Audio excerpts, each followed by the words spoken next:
The cold seeped through the thin fabric of his jeans, a damp chill that had nothing to do with the autumn evening. Leo pressed himself flat against the corrugated metal wall of the warehouse, his breath fogging in tiny, panicked clouds.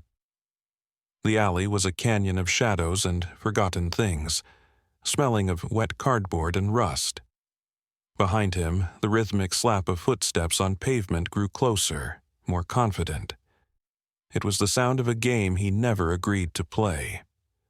Mr. Albright's voice, a slick, syrupy thing that always sounded like a secret, called his name. "Leo, come on out, buddy, we're just having fun." It wasn't fun. It was a cold knot in his stomach, a frantic buzzing in his ears. His heart hammered against his ribs like a trapped bird. He had to go somewhere, anywhere but back to that too-wide smile and the heavy hand on his shoulder. His small fingers, numb with cold and fear, fumbled along the wall until they found a gap. A large garage door, not quite closed, leaving a sliver of space at the bottom just wide enough for a 9-year-old boy to squeeze through. Warm, yellow light bled from the crack, along with a sound he couldn't place. A low, synchronized rumble, like a dozen sleeping dragons. It was a different kind of danger, a loud and unknown threat, but the one behind him was familiar and terrifying. He chose the unknown. Sucking in a breath that tasted of metal and fear, he wriggled under the heavy door, scraping his jacket on the concrete floor. He tumbled onto a dusty, oil-stained surface and scrambled to his feet, blinking in the sudden brightness. The sound was overwhelming now, a deep, thoracic vibration that shook the very air he was breathing.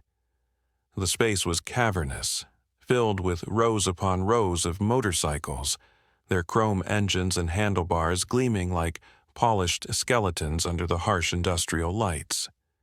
The smell was thick, a potent mixture of gasoline, hot metal, worn leather, and something else, something like old coffee and discipline.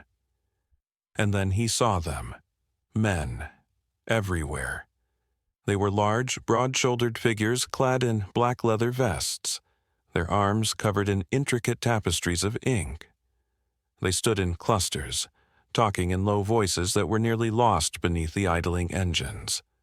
Some were cleaning engine parts with focused intensity, others were simply standing, watching, their faces weathered and serious. There must have been 200 of them, a silent army occupying this steel cathedral. Leo froze, his escape plan crumbling into dust. He had traded a single predator for a den of lions. The footsteps outside paused. A shadow, tall and unmistakable, fell across the small, grimy window high up on the wall. Mr. Albright was right there. Leo's blood ran cold. He backed away from the door, deeper into the forest of steel and leather, his worn sneakers making no sound on the concrete. No one had noticed him yet. They were absorbed in their own world, their own rituals. He tried to make himself smaller, to melt into the shadows between a massive bike and a stack of tires. But then, one by one, the engines were cut. A sudden, ringing silence descended upon the garage, broken only by the frantic beat of Leo's own heart. In that vacuum of sound, a man near the front door turned.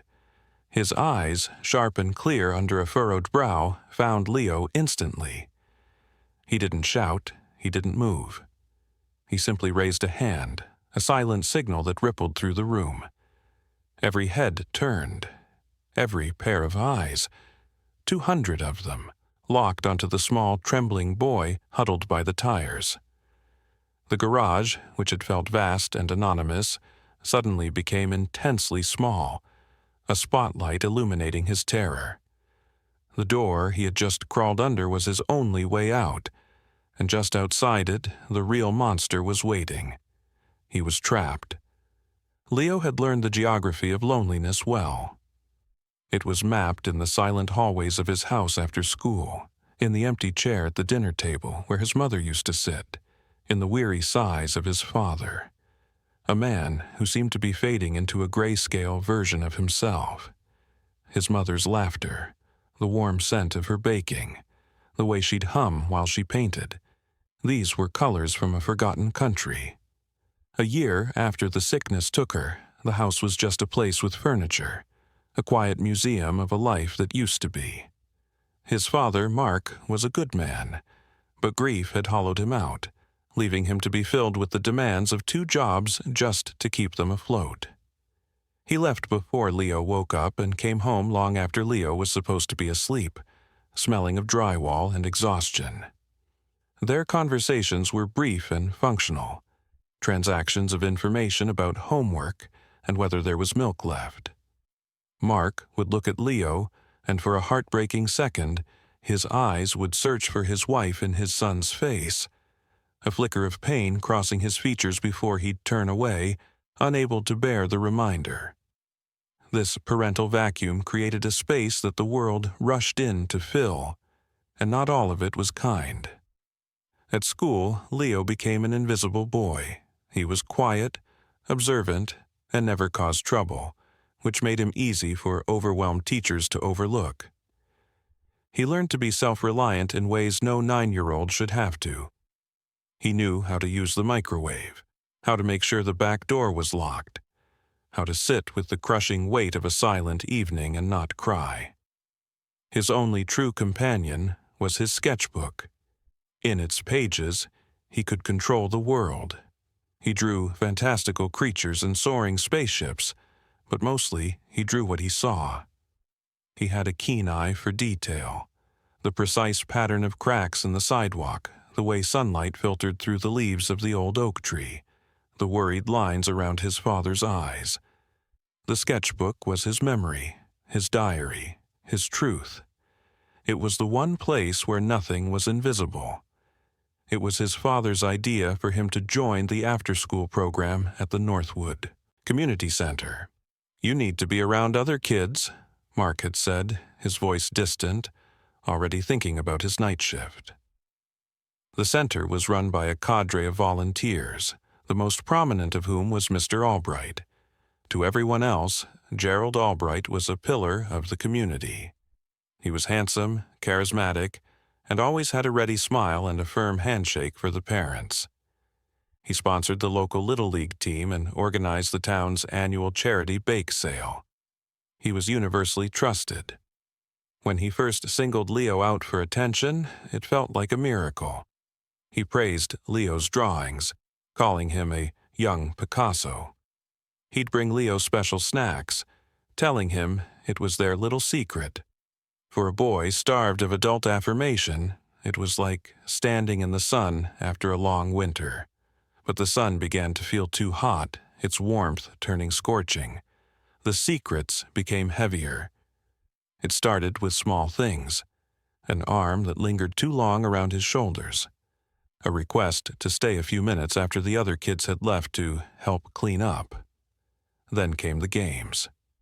Mr. Albright had a favorite game he called Quiet Mouse, where they would go into the deep windowless supply closet at the back of the gym.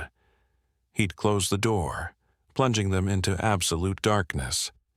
"Let's see who can stay quiet the longest," he'd whisper, his voice too close in the blackness. Leo hated the game. He hated the smell of stale cleaning supplies and the oppressive dark. But most of all, he hated the feeling of Mr. Albright's breath on his neck. He tried to tell his father once. He'd waited up, feigning sleep on the couch until he heard the key in the lock. "Dad," he'd mumbled, sitting up. "Mr. Albright, he does this weird game." Mark, bone-tired and smelling of sawdust, had simply ruffled his hair. "He's a good guy, Leo, probably just trying to make you feel special. Now get to bed." The dismissal was not unkind, but it was absolute. It was a door closing. Leo tried again, mentioning to his teacher, Miss Gable, that he didn't like being alone with Mr. Albright. She was trying to manage a classroom of 30 kids and a broken printer. "Mr. Albright is a trusted community member, Leo," she'd said, her tone distracted. "If you're feeling left out, Maybe you should try to participate more in the group activities." Another door closed. The system had spoken. Mr. Albright was good, he was the one who was wrong. The lesson was clear, his voice did not matter. Silence was safer. So he retreated further into his sketchbook. He stopped drawing dragons and began drawing a man with a smile that didn't match his eyes. He drew a heavy wooden door with no handle on the inside. He drew the intricate face of a watch Mr. Albright always wore, the one with a tiny ship that sailed in an endless circle. He drew the truth because he had no other way to speak it. The drawings were his only scream in a world that refused to hear him. The Iron Serpent's Motorcycle Club was not what most people imagined.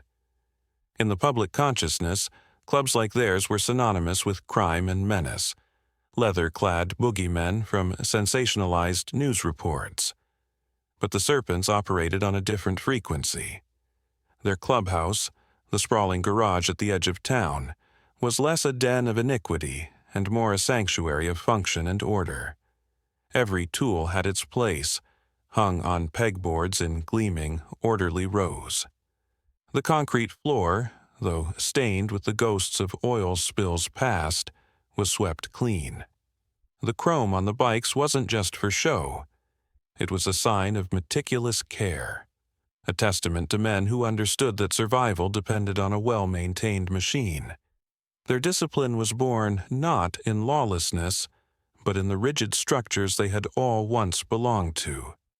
Most of them were veterans, men who had seen the deserts of Afghanistan or the jungles of Vietnam. Others were retired cops, disillusioned firemen, and union steelworkers. They had seen systems fail, seen bureaucracy betray the people it was meant to protect. They had formed their own system, built on a code that was brutally simple and non-negotiable: loyalty to the brotherhood, honor in your actions, and absolute, uncompromising protection for the innocent. Their president, a man they called Saint, embodied this code. He was broad and quiet, with hands that could rebuild a carburetor from memory, but a touch gentle enough to set a broken bone, a skill he'd learned as a combat medic.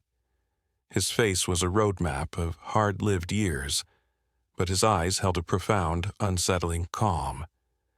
He had seen the worst of humanity, and had made a conscious choice to spend the rest of his life creating pockets of safety in a dangerous world. His second-in-command was Crow, a man whose wiry frame and sharp features belied a formidable intellect. Crow had been a public defender for 15 years, a true believer who fought for the forgotten until he couldn't stomach the compromises anymore. He'd seen too many children fall through the cracks of a legal system that was more concerned with dockets and plea bargains than with truth. He left that world behind, but brought his knowledge of its language and levers with him. He was the club's strategist, their legal mind, their sharp-edged conscience.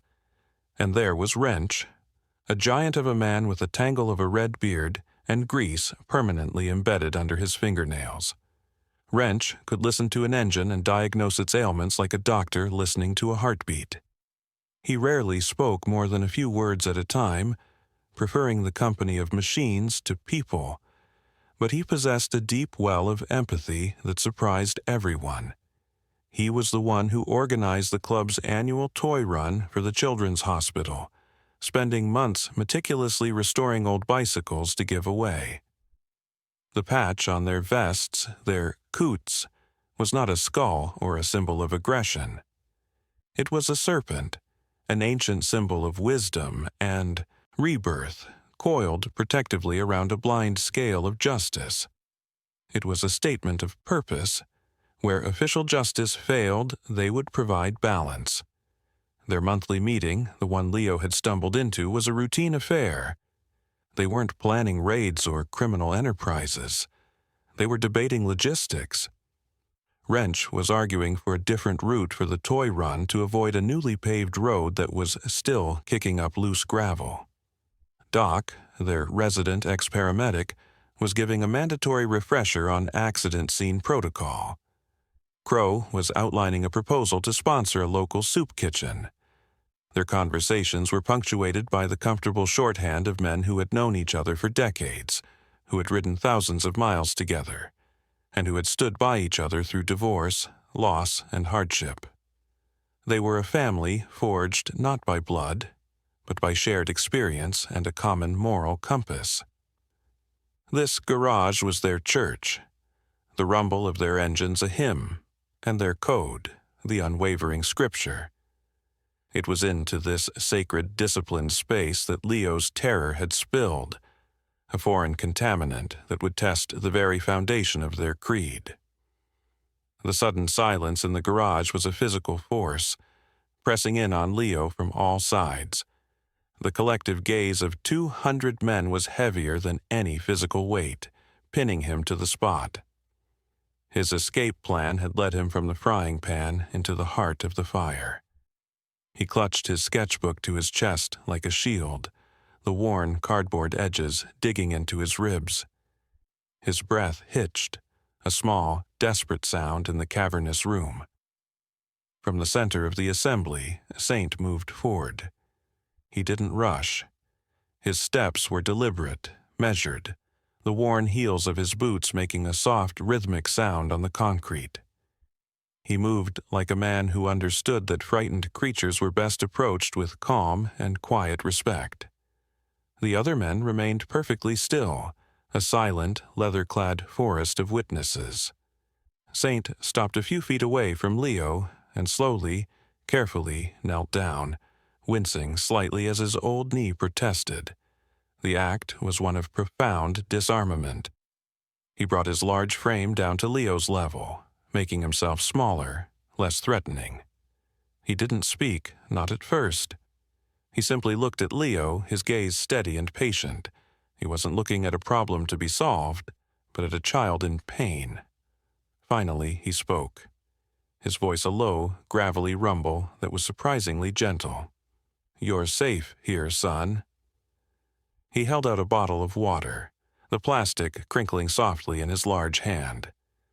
Leo stared at it, then at the man's face. He saw the deep lines etched around his eyes, lines that spoke of weariness but also of kindness. Hesitantly, he reached out and took the bottle.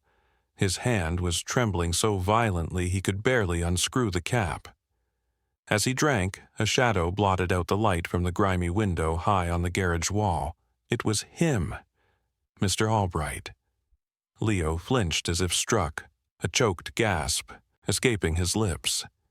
He spun around, his back hitting the cold steel of a motorcycle frame, and pointed a trembling finger toward the window. "He's out there," he whispered, his voice thin and reedy. "It's Mr. Albright. He said we had a secret." The word hung in the air, charged and ugly. It landed among the brotherhood like a lit match in a pool of gasoline. Their expressions, already serious, hardened into something else entirely. It was a look of grim recognition. These were men who had seen the darkness in the world. They knew its language. And secret, whispered by a terrified child, was one of its foulest words. Crow's eyes, which had been watching the scene with sharp analytical distance, narrowed into slits. He exchanged a dark, knowing glance with Saint. Saint's focus remained entirely on Leo. He saw the way the boy was clutching the sketchbook, his knuckles white. "What's that you've got there?" he asked softly, his voice never rising. "Is that yours?" Leo nodded, pulling the book tighter against his chest. "I like to draw," he mumbled to his sneakers. "You're good at it?" Saint asked. A simple question that carried no weight, no demand. It was just a conversation. Leo shrugged. "My mom said I was." "I bet she was right," Saint said.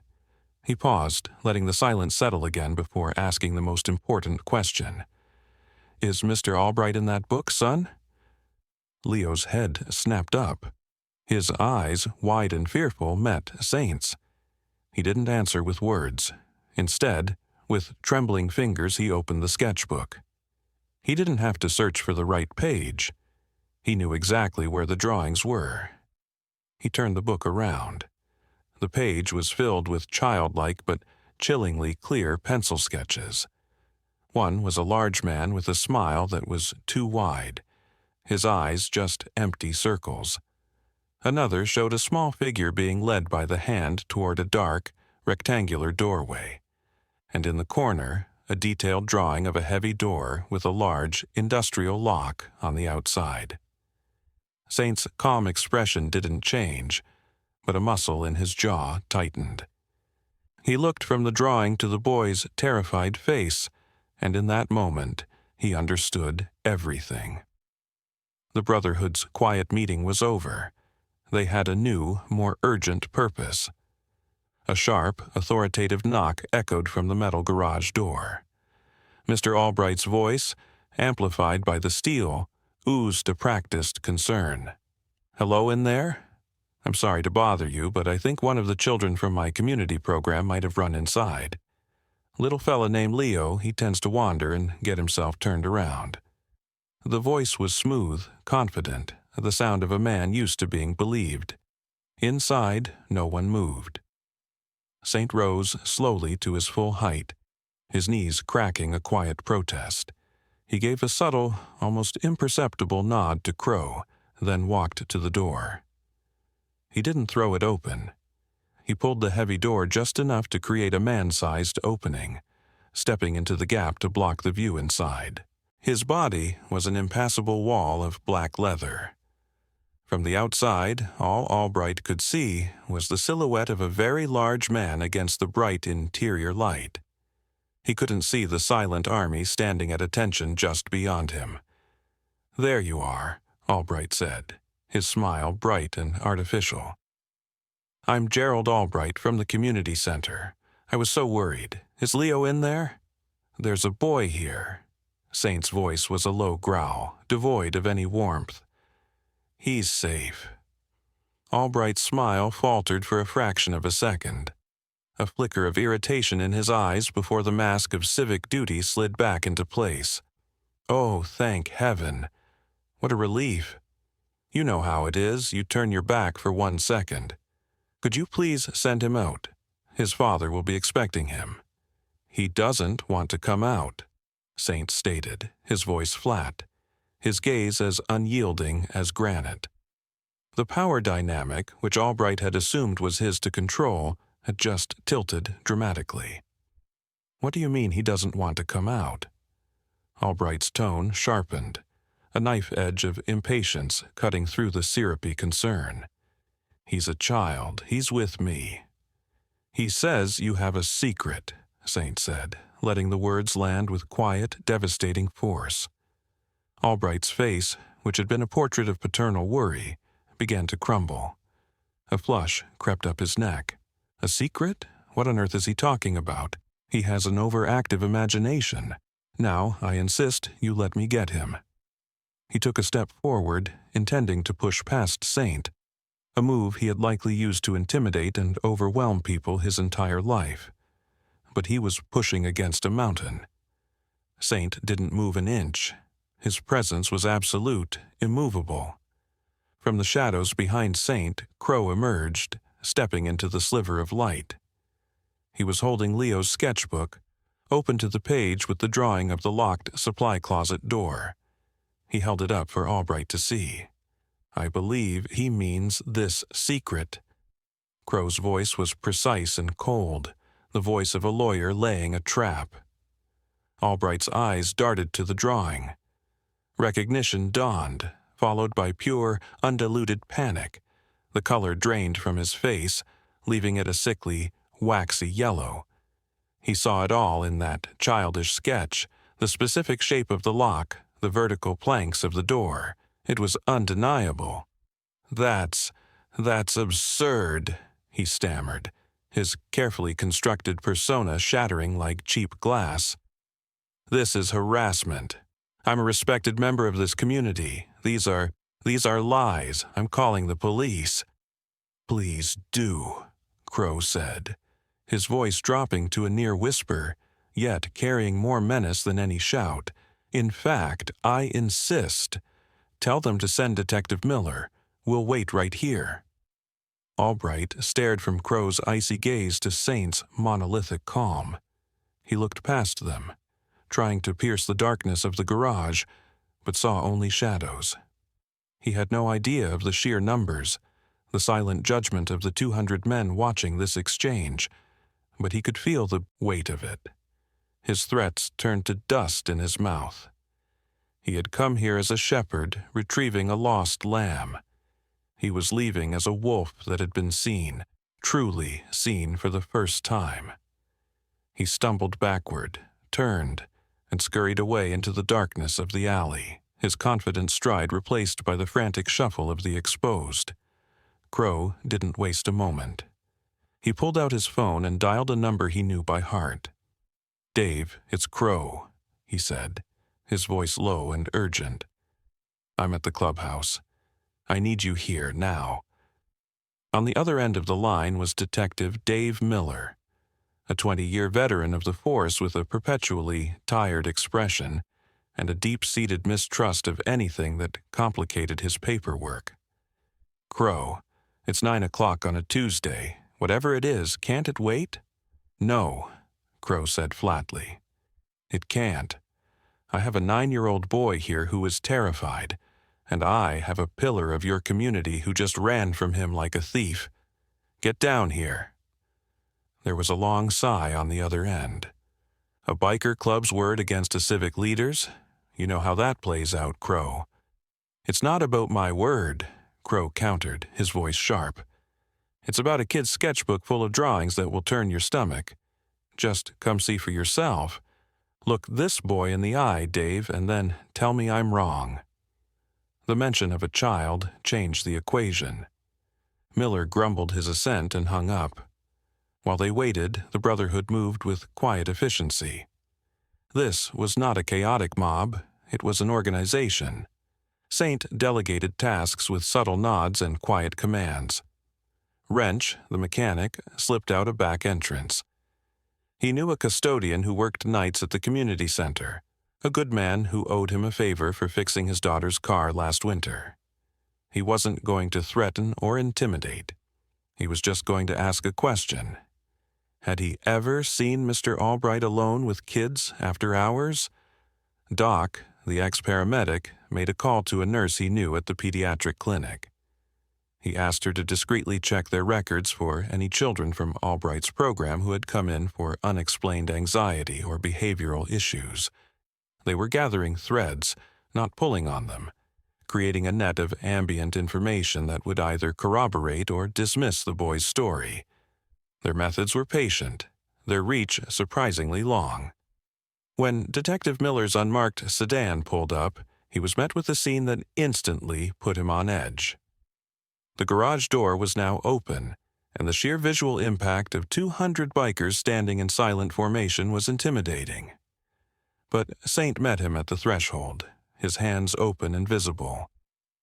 "Detective, thanks for coming. The boy is in the office." He led Miller through the silent crowd, who parted for them like the Red Sea. No one stared. No one made a sound. Their discipline was more unnerving than any open hostility.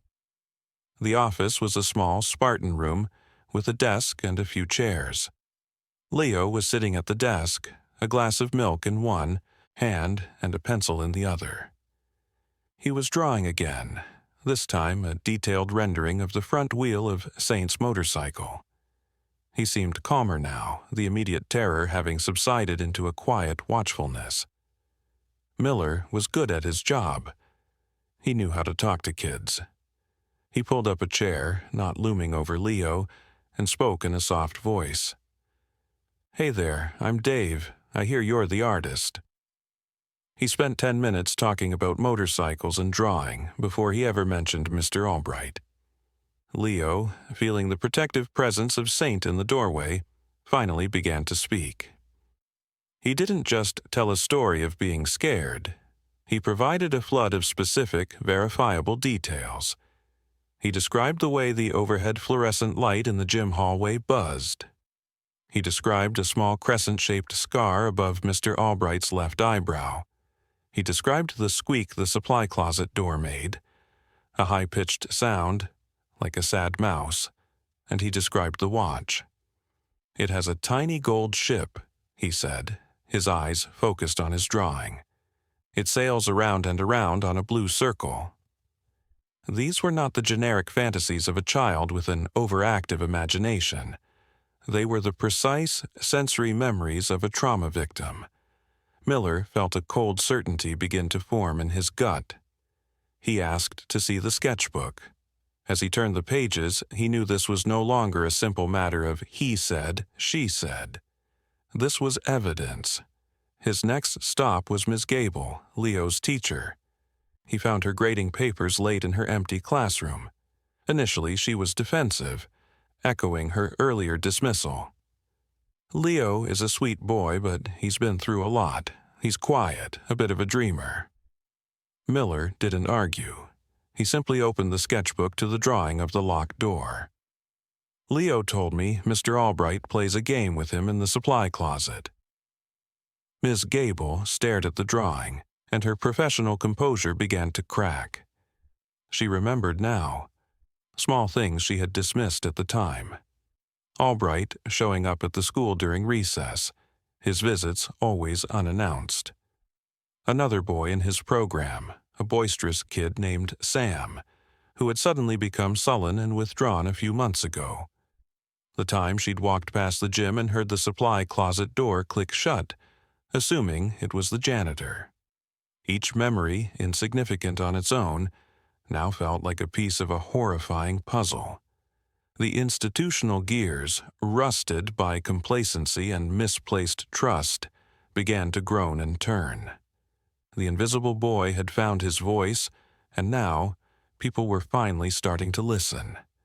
The official investigation began with the quiet momentum of a rising tide. Detective Miller brought Gerald Albright in for a formal interview. Albright arrived with a high-priced lawyer, looking every bit the wronged community pillar. He was polished, articulate, and indignant. He painted a picture of a troubled, imaginative child being manipulated by a dangerous biker gang with a grudge. He had a plausible, rational explanation for everything. The supply closet. He was simply retrieving basketballs, and Leo must have misunderstood. The secret? A silly nickname for a special treat he gave the boy. His performance was masterful. To any outside observer, he was the victim. But Miller had Leo's quiet, detailed testimony and the chilling specificity of the sketchbook. He wasn't swayed. When word of the investigation leaked, as it inevitably did, the town of Northwood fractured. The initial reaction was a swell of support for Albright. The local newspaper's online comment section was flooded with messages defending him. "A saint. He practically raised my son on the baseball field. This is a disgusting smear campaign by a bunch of criminals." The Iron Serpents became the town's villains. People saw them and saw their worst fears realized. When the Brotherhood began a silent, round-the-clock vigil outside the police station and later, the courthouse, it was interpreted as an act of intimidation. "Look at those thugs trying to scare everyone," people whispered in the grocery store aisles. But the Serpents were unmovable. They stood in small, rotating groups, never speaking to the press, never engaging with the angry glares from passers-by. They leaned against their bikes, drank coffee from thermoses, and simply watched. Their presence was not a threat. It was a promise to Leo and to any other child who might be watching. "You are not alone. We will not let them forget you." Then, the first crack appeared in Albright's wall of support. The parents of Sam, the boy Miss Gable had remembered, came forward. Their son had been in Albright's program the previous year. They told Miller a story that was achingly similar to Leo's. A once happy boy who had become anxious and prone to nightmares, who refused to talk about his time at the community center. Leo's story, brave and public, had given them the courage to connect the dots they had been too afraid to see. Their testimony led to another family, and then a third. A quiet chain reaction of courage was spreading through the town's hidden corners. Miss Gable, consumed by guilt for her initial dismissal of Leo, became a fierce advocate. She organized a parent information night at the school auditorium, inviting Detective Miller to speak. The room was packed, the atmosphere thick with tension and fear. Miller didn't share graphic details. He simply explained the nature of grooming, the way predators build trust and isolate children, and the importance of listening, truly listening, when a child tries to speak their truth. The community's perception began to pivot. The narrative was changing. The same people who had decried the serpents now saw them in a new light. They saw Wrench spending a Saturday quietly fixing the single mother's car, the one who was the second to come forward, so she wouldn't have to miss a day of work to meet with prosecutors. They saw Doc escorting a frightened family into the courthouse, his calm presence a shield against the prying eyes of the media. They saw a truckload of groceries being delivered to Leo's house, organized by the club to ease the burden on his father. These were not the actions of thugs. They were the actions of guardians. The town, which had first judged them by their leather jackets and loud engines, was now seeing them for their character. The public reckoning was not loud or explosive. It was a slow, painful, and necessary turning of the collective conscience.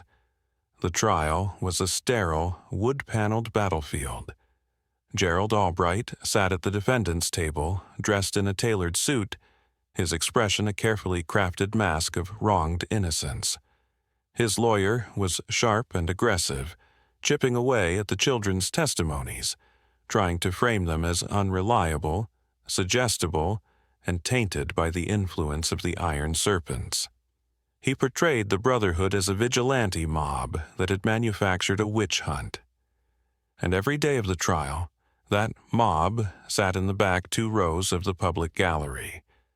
They didn't wear their club colors. That would have been a violation of court decorum and their own discipline strategy.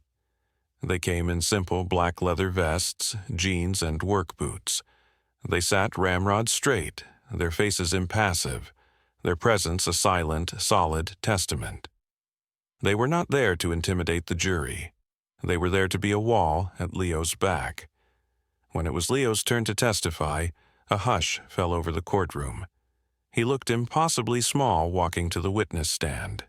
His father, Mark, sat in the front row, his face a mess of anxiety and protective love.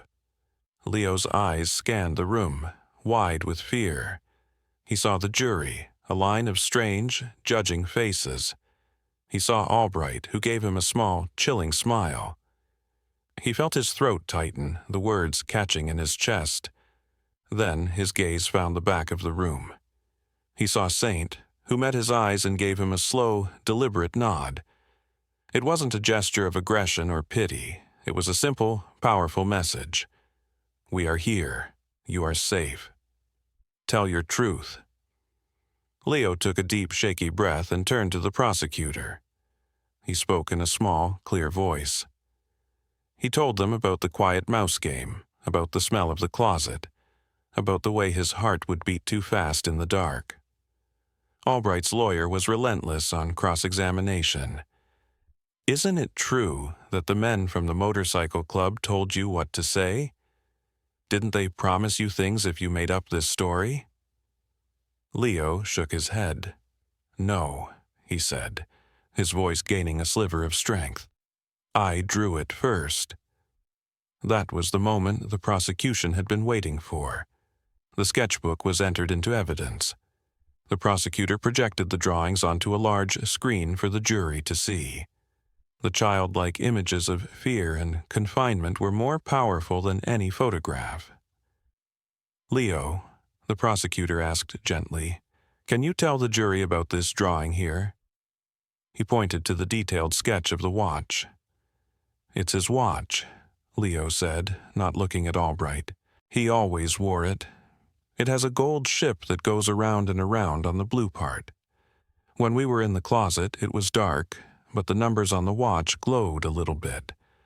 I would watch the ship go around until the door opened. The prosecutor approached the bench. "Your Honor, I would like to direct the court's attention to the watch the defendant, Mr. Albright, is wearing at this very moment." A ripple went through the courtroom. Albright instinctively covered his left wrist with his right hand, a gesture of pure guilt. But it was too late. The judge ordered him to show the watch to the jury. It was a distinctive, expensive timepiece. On its deep blue face was a small golden galleon that served as the second hand, rotating in a smooth, endless circle. It was a detail so specific, so unique, that it couldn't have been invented. It was the kind of detail a child would notice while being held too close in the dark. A tiny point of light to focus on in a world of fear. In that moment, the jury saw the truth. The polished facade of Gerald Albright didn't just crack, it disintegrated into dust. The verdict, when it came, was a formality. Guilty, on all counts. As the word was spoken, a collective quiet exhale swept through the courtroom. Mark pulled Leo into his arms, burying his face in his son's hair, his shoulders shaking with silent sobs of relief. In the back rows, the Brotherhood sat for a moment longer, then rose as one and filed out, their duty done. The conviction of Gerald Albright sent shockwaves through Northwood, shattering the town's comfortable illusions. The community center, once a symbol of trust and safety, became a monument to a colossal failure of oversight. The public outcry was immediate and intense. The center's entire board of directors resigned in disgrace. Under new leadership, a sweeping set of reforms was implemented, policies that would forever change how the town protected its children. They became known as Leo's Law. Mandatory, exhaustive background checks were required for any adult, volunteer, or paid staff who would have contact with minors.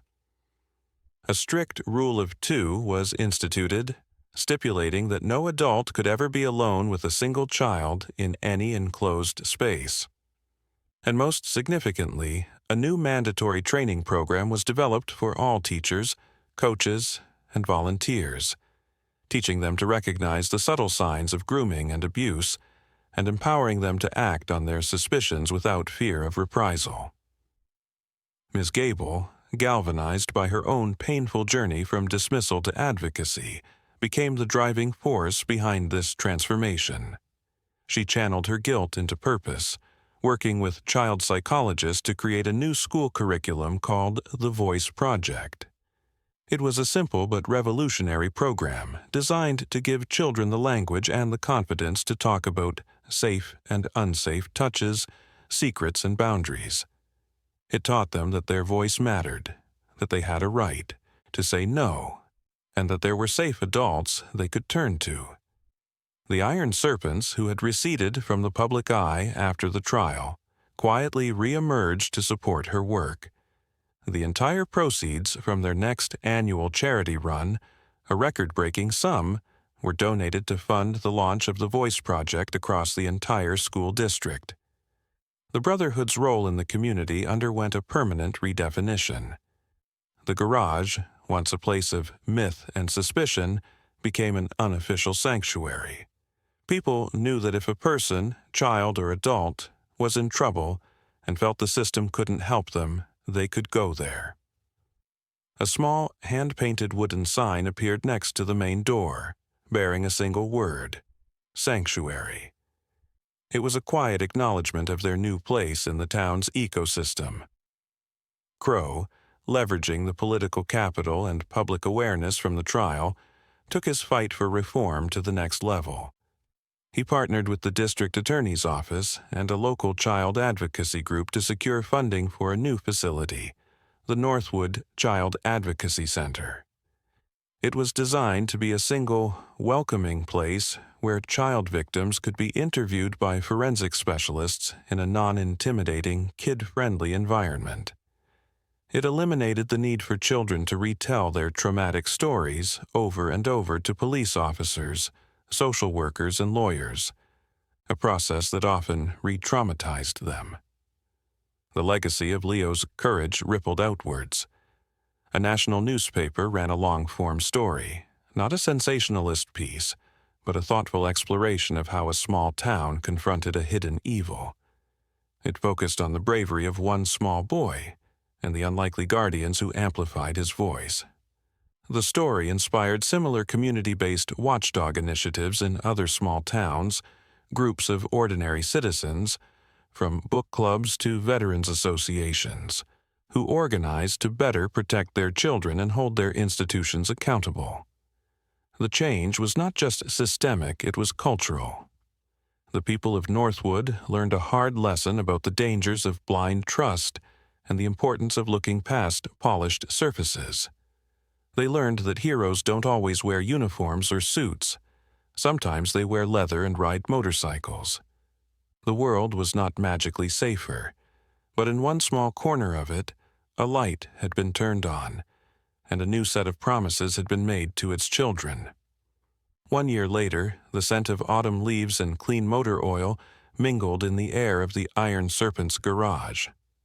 The cavernous space was filled not with tense silence, but with the easy laughter and warm camaraderie of a family gathering. Leo was perched on a sturdy workbench, his legs swinging. He wasn't the pale, terrified ghost who had stumbled in here a year ago. His face had color. His eyes were bright and engaged. He was meticulously polishing a chrome exhaust pipe, his small hands working alongside Wrench's massive, grease-stained ones.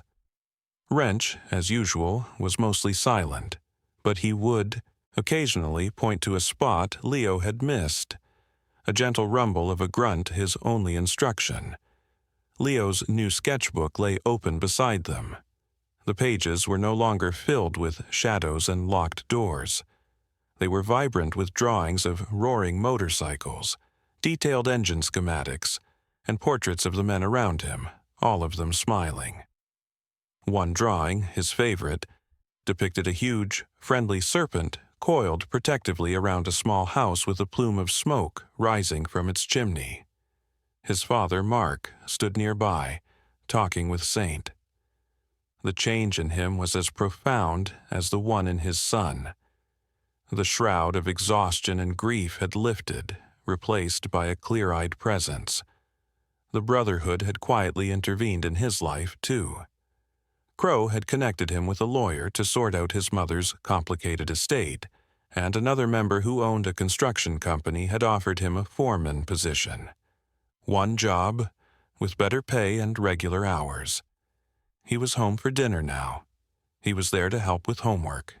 He was present. He and Leo were rebuilding their small family on a new, stronger foundation, supported by the unlikely scaffolding of the Iron Serpents. This garage had become their second home, a place of unconditional acceptance. The men were getting ready for the annual toy run, loading restored bicycles and bags of donated toys into a large truck. Leo hopped off the workbench and ran to his backpack, pulling out a folded piece of paper. He walked over to Saint, who was cinching a strap on his saddlebag, and held it out. "This is for you," he said, his voice clear and confident. Saint stopped what he was doing and took the drawing. He unfolded it carefully. It was a group portrait of the entire club, dozens of figures rendered in Leo's distinctive detailed style.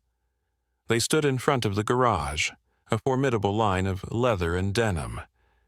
In the very center of the group stood Leo, holding a sign that simply said, "Thank you." Saint studied the drawing for a long moment, his weathered face softening in a way few people ever got to see. He traced the outline of his own portrait with a calloused finger. Without a word, he folded the paper with reverent care and tucked it into the inside pocket of his leather vest, placing it directly over his heart. He looked at Leo and placed a heavy, gentle hand on his shoulder. "Time to ride, son." But he wasn't talking to Leo. It was a call to the Brotherhood. A moment later, the garage erupted in a symphony of roaring engines. a sound that no longer held any terror for Leo, only the promise of adventure and safety. Saint swung a leg over his bike, its deep rumble a familiar heartbeat. He gave Leo a final solemn wink before turning his attention to the open road. The procession of motorcycles pulled out of the garage, a river of chrome and steel flowing into the golden light of the late afternoon sun. They rode on, a rumbling, unwavering promise moving through the world, a testament to the fact that strength is not measured by the fear you inspire, but by the people you choose to protect. The camera of the mind pulls back, leaving the roar of the engines to fade into the distance. It lingers on the now empty garage, where a single beam of afternoon light illuminates the workbench. Lying there, open to a fresh page, is Leo's sketchbook, a quiet symbol of a truth that was finally and irrevocably seen.